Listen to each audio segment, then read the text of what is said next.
Ayun. So, good evening sa inyo guys. Ngayon po ay Wednesday, November 8, 2023. So, maganda ulit yung galaw ng market natin. So, tingnan mo nga naman, nagbabalikan na yung mga foreigners po natin. So, maganda yung closing natin. Malit lang, pero okay na yan.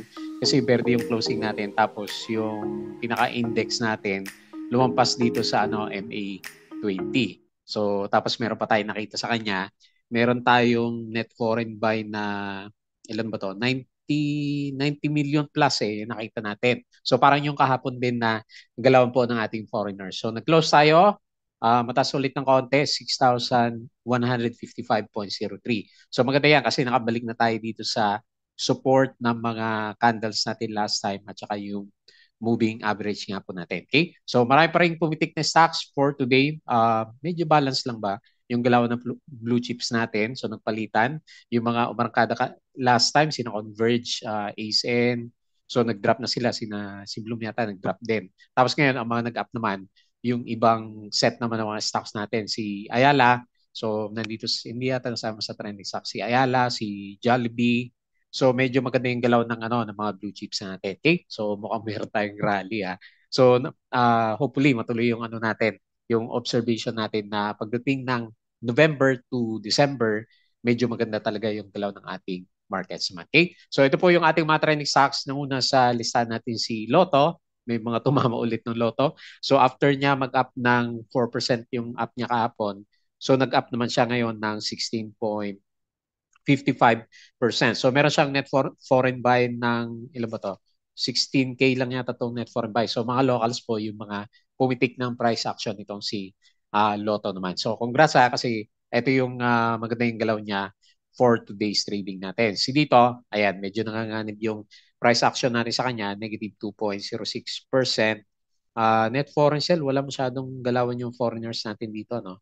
Hindi na, 237K, tama ba itong nasa listahan ko? So may nakita tayo ng konting net foreign sell kay dito. Pero syempre, ang pinaka-worry natin sa kanya is yung nagkaroon siya ng lower peak, di ba? So mamaya, silipin natin yung kanyang chart. Robinsons Retail Holdings, nasama dito sa trending stocks natin. Ayan. Hindi ko na-check yung price action natin. So mamaya tignan natin. Pero ang alam ko, yung earnings nitong si Robinsons Retail Holdings, nag-drop yata siya ng more than 30%. So hindi ko napansin yung price action niya. So anyway, nag-trending siya. So ito yung nilagay natin. So mamaya silipin natin yung kanyang price action. Si Jollibee, ito nakita natin. Meron siyang up move na 4.37%, tapos kalahati ng natira na net foreign buy nung closing natin sa market galing dito sa kanya. So meron siyang 57.45 million na net foreign buy. Ayan. So nagbabalikan na po yung mga blue chips natin. Mukhang masaya na ulit yung mga review natin na aantabayanan dito sa market natin kasi pabalik na yung itsura niya. Ayan. Tapos si Alter, so nag-up naman siya ng 3.53%. So nakatulong yung si GSIS, sabi natin. So hindi naman direkta sa common shares bumili, pero doon siya sa mga preferred shares. Siguro para hindi mabawasan yung kanyang pinaka-public float. Kasi problema natin, di ba? 20% kasi yung minimum na public float natin. Okay, so very good yung galaw ni Alter. Tapos si MRC, yung galaw natin na to, kahapon pa to di ba? Kahapon pa siya nagkaroon ng change in par value. Nag more than 1 peso na siya, pero ngayong araw na to, nag-drop siya ng medyo malaki yan, 9.78%. So meron siyang maliit na net foreign sell na sa 29.9K. So ibig sabihin mga locals yung nagtakbuhan dito kay MRC naman natin. Okay? So yan po yung ating mga trending stocks. Gumaganda yung mga stocks natin. Disclaimer guys, yung ating video review na to is for education purposes lang. So wag mong gagamitin to as a reason para mag-buy, sell, or hold ng ating stocks. Meron pong risk na involved naman sa kanya. Due diligence na lang po kung ano yung stocks yung binibili mo. Okay? So dapat alam mo po kung nagbabuy or sell ka sa market. Yung shorting, hindi pa rin natin maramdaman eh. So wala kasi yung shorting pa yung ating mga brokers naman. Okay? So follow mo ako dito sa ating Floppy Trader na YouTube channel. Subscribe ka lang po para updated ka sa trending stocks review, or kung gusto mo naman is join ka dito sa ating trading community. So may group po tayo dito. So meron siyang membership button naman dyan. Okay? So sa mga nakasubscribe, salamat po sa mga usual na nanonood dito sa mga trending stocks review natin. Dito sa mga company reviews, yung ating mga sub-trades. So check mo na lang. baka parehas yung setup na mga nakita natin. Tapos basic indicators sa mga technical analysis na ginagawa natin. Building your fundamentals is yung ating mga risk management plus yung PSE market studies naman natin. And then follow mo ako dito sa ating Club Trader Crypto to na YouTube channel, another channel natin, para naman sa mga play term games. Ba dumami yung, ng konti yung subscriber natin. Pwede na yata mag-trade dito sa crypto. Medyo stable siya sa 35K. Ngayon sinilip siya, medyo namimerde yung yung kulay ng mga cryptos natin. Okay? So follow mo din ako dito sa social media, dito sa ating Facebook account na Palawi Trader. So malay mo, meron tayong i-post yan. Ganun din dito sa ating Facebook page para sa mga daily uploads natin. Tapos sa Bodega Peak, mga articles sa local market, dito sa US market at saka dito sa crypto. Money earners, yung side hustles natin. Mga website kasi mainly yung natin dito at saka vlogging.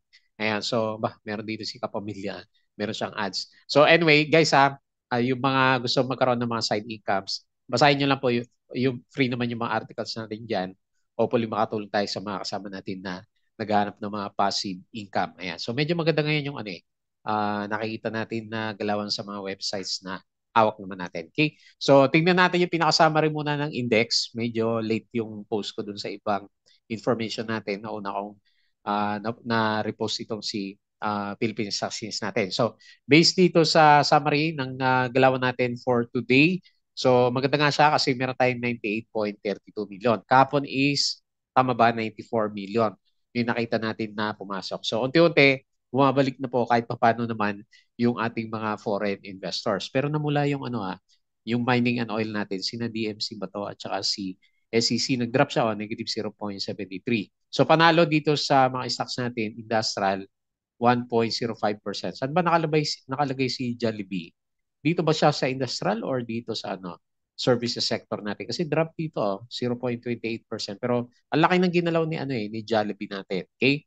So yan po yung ating pinaka-summary. Very good kasi closing natin is Verde. So Balay, ayan, nagkap si Balay, di ba? Tama ba? Pumitik ba ulit to? Reported a strong third quarter, so 92% year over year. ICT records 484 million. Net income in 9 months up by 4%. Si IMI, nakabawi na ba to? Third quarter parang bumabawi na siya. Positive to, 85.6 million. Ani, eto, lugi to. Minus 83% yung kanyang income. Bloomberry, so sabi natin kahapon, 104%.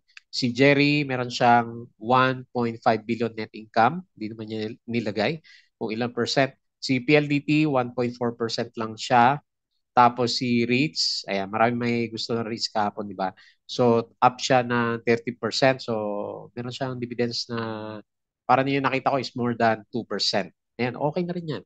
So, for the long term ka nga lang kasi yung price action niya, bumaba talaga ng gusto nung nagbagsakan yung mga stocks natin. Ayala Land, so pumitik siya ngayon. Ang kanyang net income is up ng 38% sa, saan ba to? 9-month 2023. Okay, so okay din yung kanyang finance. Si Family SM, so ito siguro nagpapitik kay SM natin. So profits niya is up by 30%. Okay, so mukhang maganda yata lahat ng business ni Ayalas natin. Modernisen, ayan, so may backer tayo dito. President Henry Santos says his family will provide unprecedented financial support for companies meet alternative business for 10 years. Ayan, so merong may tiwala sa kanya. AP, 9 months, core earnings, exceed forecast. Bloom, third quarter, flat on lower hold rate. GSIS, ito yung catalyst po natin kay Alter.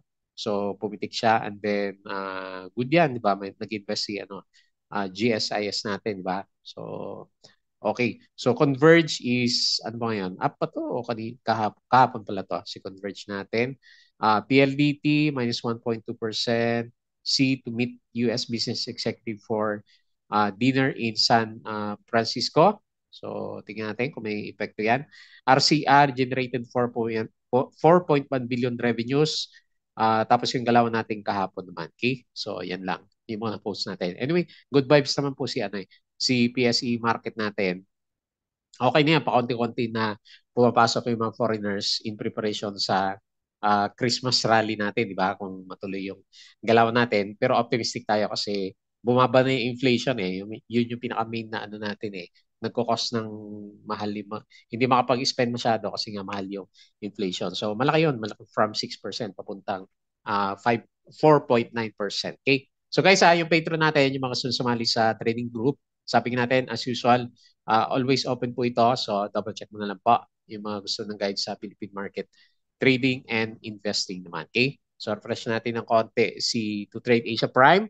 So wala pa rin shorting dito wala pa rin ako nakita na shorting si si To Trade Asia natin. So very good yung closing natin is meron siyang papitik. Makita mo naman dito no umaga mapula tayo ng mga 0.2%. Kasi 'di ba kahapon kung napansin niyo yung review natin, bagsakan lahat kahapon sa sa Asian market. Tapos yung Europe, tapos yung futures ng US market natin, di ba? Hindi rin siya maganda. Pero nag-close si US market ng okay siya. So 0.39% and then tinitik tayo ng pre-close sa market. So umakyat bigla si Jollibee at saka si Ali natin. Ayan, so sila yung humatak. Nag-up po siya ng more than 4%. So hinatak naman tayo pababa yung mga winners natin last time. Si ASEN minus 2.57, si Bloom minus 1.46. And then si SM, ayan negative 1.2 at saka si JP Cap minus 1.28%. 59% foreign participation, 41% local naman. Okay? So 98 million net foreign buy po yung ating market. So ito po yung mga top gainers natin for today. So nauna nga po si Lotto natin. Biglang sumipa, no? 16.55%. Alam po, for the whole day, nag-up siya bigla ng mga around 8%. So nung malapit na yung closing natin, pinitik si Lotto natin. Okay? So next na pinaka-trending is si Balay, 4.44%, si Jollibee 4.37. So marami na ipipilikan dito. May mga nakikita na tayo ng maganda kasi 4% na mga baseline natin eh.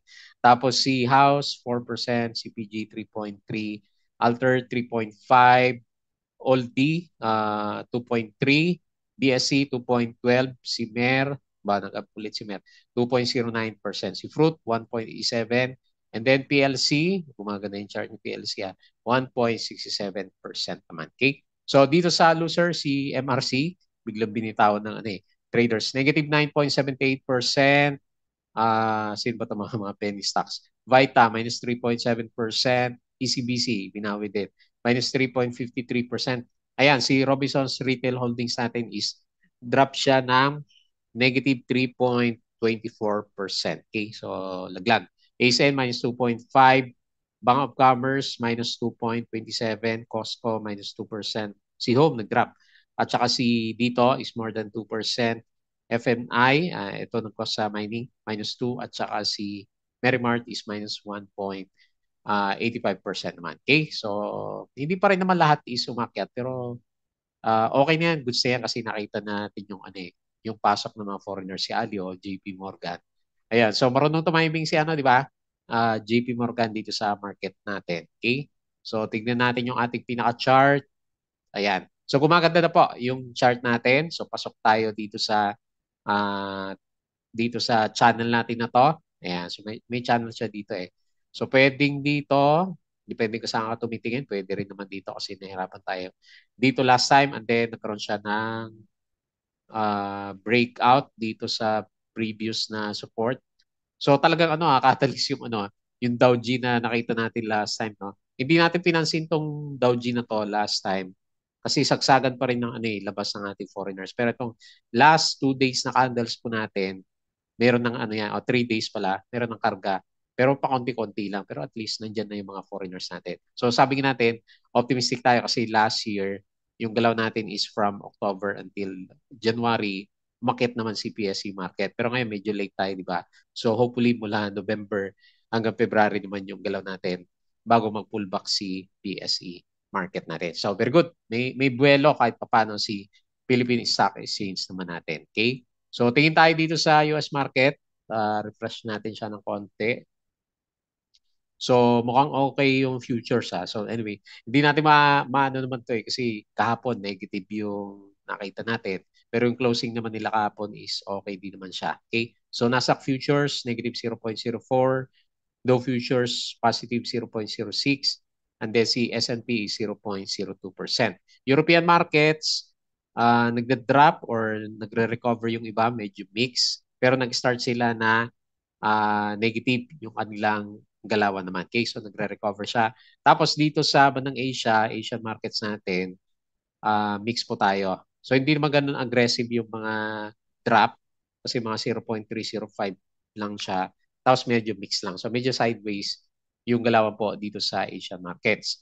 So dito sa cryptos natin, pwede na mag-trade nag-stay si nag-stay si Bitcoin dito sa 35K. So 35.3, oops, napindot natin.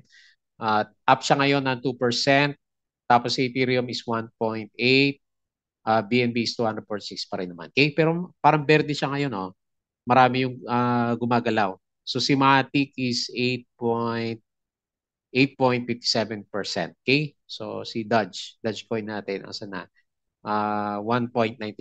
Okay? So yan po yung galawan sa cryptos. Okay din yan kasi kahit na malilit lang yan na galaw, yung leverage naman natin dyan, di ba? So pwede ka mag times 20 sa kanilang galawan naman. Hopefully, mag-steady siya kasi magdi-December, baka mayroong mga bumibili ng cryptos naman. Okay, so refresh ko lang to. Ayan. Tapos, tignan natin yung ating chart. So, yung galaw natin is downtrend pa rin naman yung overall picture ng PSE. Pero okay na, goods na kasi nagre-recover na yung mga price action. So, unahin natin si Lotto. May mga tumama na naman na Lotto. So, after ng massive na drop niya last time, binalik niya. So, nakabalik na siya. At saka maganda, sumampa siya ng konti dito sa MA20. Hopefully, hindi siya bull trap kasi ang normally na galawan, mga ganyan na stocks natin, meron siyang spike after ng, ayan, massive yan, di ba? 16% na galawan.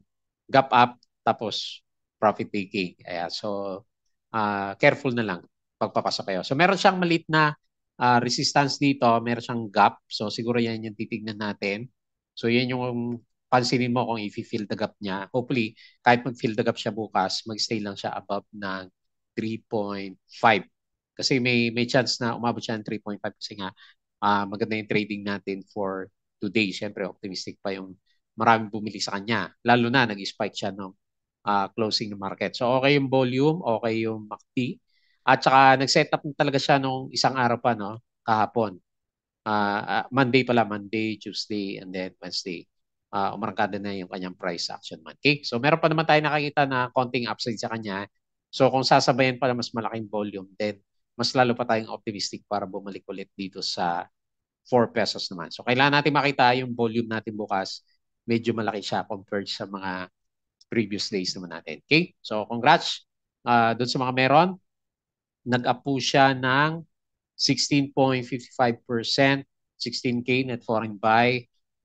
Call FMS ang buyer and then call G Tower po yung ating pinaka-main seller. Support. So, sige, tingnan natin yung support. Nag-fill the gap pala siya dito. So, lagyan natin dito sa gap. 3.1 po yung pinaka-support natin dito kay Lotto naman. Okay? Watch out na lang yan.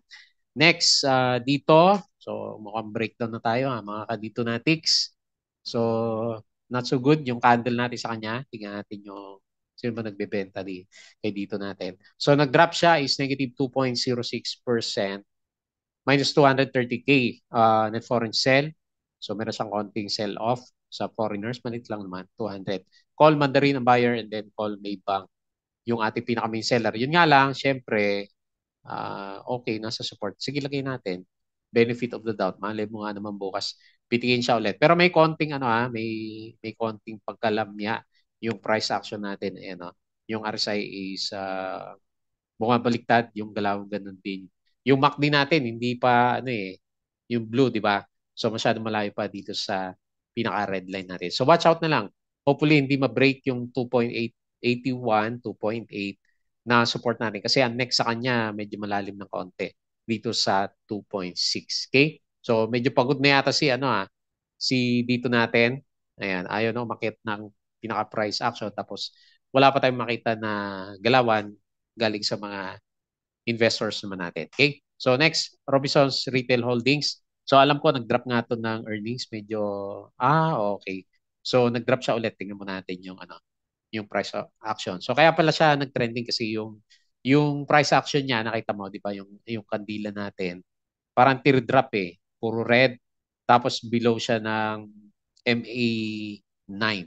So based sa price action niya ngayon, nag-drop siya ng negative 3.24%. So meron tayong laki. 40 million, no? 40 million in foreign sell. So medyo mapapaisip ka nga dito kay Robinson na call FMS sa buyer Regis CLSA yung ating pinaka main seller. So kaya lang over ano na siya, oversold na, RSI 15 na. So historically pinakamababa niya is um, RSI 7. Nag-7 pa pala ito last time si ano, retail holdings natin. So bigger picture na lang kasi wala tayong asahan sa current price action natin. So talaga ano siya, no? Downtrend siya, oh. Tingnan mo. So laging lower peaks. Oh, okay. So nung nag-breakdown dito, signal na pala 'yon. So tignan natin kung may drawing tayo na channel dito sa malaki. Kasi diyan natin i-base yung ano support. Ayan. So kung yan yung support natin, medyo malapit na rin siguro kasi lalo na, di ba? Medyo alam naman natin oversold na siya masyado. Masyado malalim yata yung weight natin. Tingnan natin kung meron dito sa kaliwa. Meron ba? Parang wala na tayong makita dito sa support natin. So anyway, parang hindi pa siguro marami nag-worry. Kaya nag-trending itong si Robinson's Retail Holdings natin. So based dito sa big picture drawing natin, medyo bias pa nga tayo kasi dapat dito siya eh. So kaya lang ito pinagdugtong natin siya.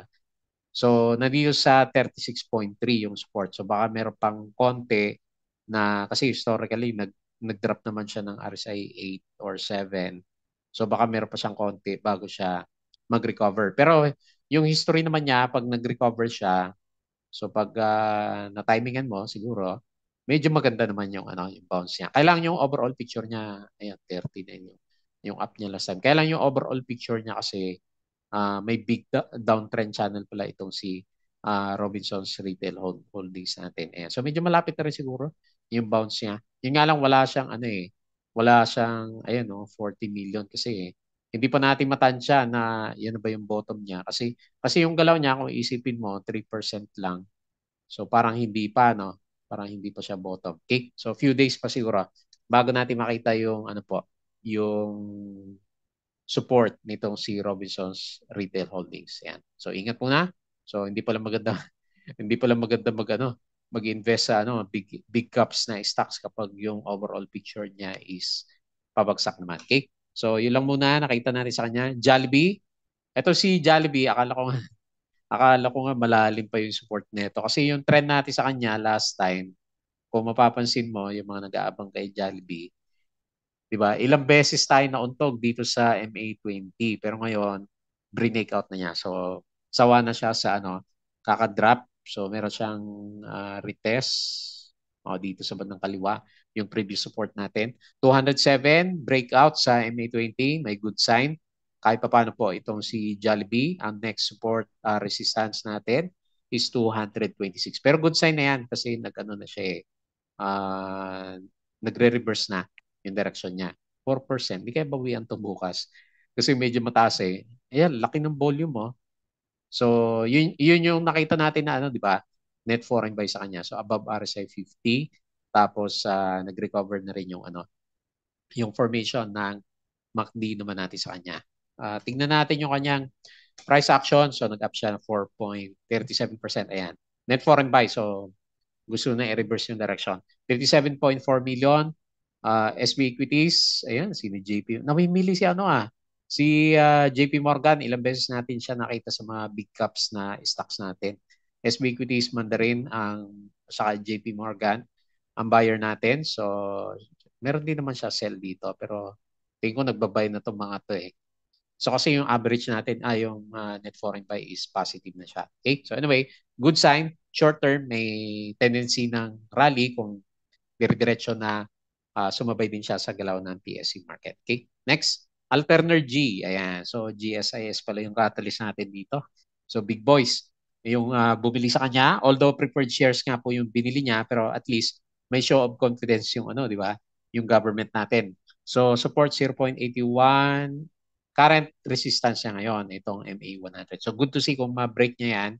Yung overall picture naman nito si Alter, na-break na niya yung downtrend niya. Tama ba? Ayan. Na-break na niya. So good sign for the short term para sa kanya. So sana ituloy-tuloy niya yan. And then medyo pag-uusapan siguro masyado, mas lalo pa siya magiging trending kapag nag-up na siya dito sa ibabaw ng MA100 natin. Okay? So meron din siyang volume, oh. So para may accumulation dito kay kay Alter natin. Okay? So good sign para sa kanya, especially meron tayong big boys na investor. 3.53% yung galaw po niya for today. Negative 0.6 million at foreign sell. Call FIAP ang buyer and then papa-call yung ating pinaka-main seller. And then lastly, MRC. So nag-alisan yung yung traders nito. Kahapon pa siya wala siya reaction kahapon, di ba? Kasi ito nagbago yung price action natin dito. Hindi nag-adjust yung yung candle prices natin. So anyway, nag-drop siya ngayon. So meron siyang pinakitang support. Mas malalim pa pala sa 9% yung drop nitong si MRC. Negative 9.78%. So after niya mag-bounce, wala masyadong foreigners. Abacus call ang buyer and then video FMS yung ating pinaka-main seller. Support na lang muna kasi parang meron pa yan kumbaga. Kasi wala pang sumasalo masyado kay MRC natin. Tingnan natin. So nagbago na yung value niya, di ba? Kasi cents lang tayo last time and then ngayon more than 1 peso na. So nag-readjust kasi ito ng par value naman. Okay? So yun lang muna yung ating review for today. So very good naman. Maganda naman po yung galaw ng market natin from the past few days. Hopefully until Friday na para good vibes naman tayo, di ba?